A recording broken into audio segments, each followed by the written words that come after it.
عدي بن حاتم رضی الله عنه دا یو ښه صحابي دی او دی چې کوم دی هغه دجال او جساسي هم لیدلی وه. دا وایي چې کنت زوم د نبي علیه السلام خوا ته په دې کې دوه کسان راله. یو سړی شکایت کو د غریبۍ نه چې د الله نبي ډېره غریبي ده، لکه نن سبا خلک هر څوک فریاد کوي چې غریبي ده او ګراني ده. او دویم سړی شکایت کو چې په لاره باندې غله دي، په سړکونو باندې وردي نو پولیس ناست دي، په پادیرو باندې په لارو باندې وردي نور چرسین او بنګین غله ناست دي، یا په کم طرف لاړ شو یو طرف د سفر نشو کولی.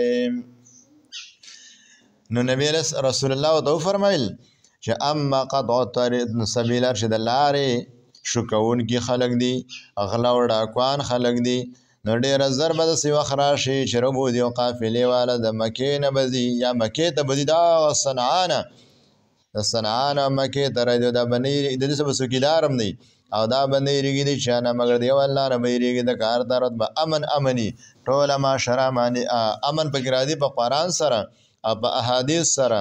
او هر شي دا غریبي ده نو نه به راځي قیامت تر دې پورې چې یو سړی به ګرځي صدقه به راوالي، زکات به راوالي، خلکو له به ورکوي چې څوک د مان د زکات او صدقه والي، خو هېڅوک به د صدقه او زکات نه قبلوي. دونه به هر څوک مالداري. دا وایي کوم وخت وایي دا به هغه وخت چې کله عیسی علیه السلام راشي دنیا ته بېرته واپس، نو په دغه وخت کې به هر څوک مالداره شي. او بیا واوره یار انسان به ودرېږي د الله مخې ته، او په داسې حال کې به ودرېږي چې د انسان او د الله په منځ کې به پرده نه وي او نه به څوک ترجمان وي چې ترجماني وکړي د انسان او د الله په منځ کې. الله به ورته وفرمایي ای بنده تا ته ما مال نه و درکړی؟ دا به ورته وایي یا الله ولې دې نه و راکړی؟ به ورته الله وفرمایي ولې تا له ما رسولان نه و درلېږلي؟ دا به ورته وایي یا الله تا رسولان رالېږلي موږ ته. دا انسان به وګوري ښی طرف ته هېڅ به نه ویني مګر جهنم به ښی طرف ته وویني، جهنم به څه غړمبارې کوي.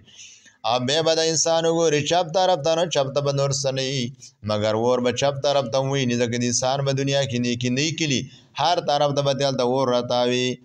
نو چپ طرف ته مور، ښی طرف ته مور، مخې ته مور، شا ته مور، هر طرف ته اور.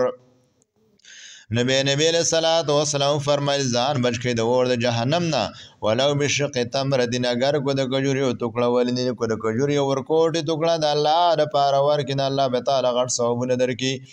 او که څوک وایي چې زه خو دونه غریب یم چې د کجوري ټوکړه هم نه به مې ځمه، نو نبی علیه السلام فرمایي فبکلمة طیبة، به دا کلمه ډېره ډېره وایي، دا کلمه ویل د دې لپاره یو صدقه ده.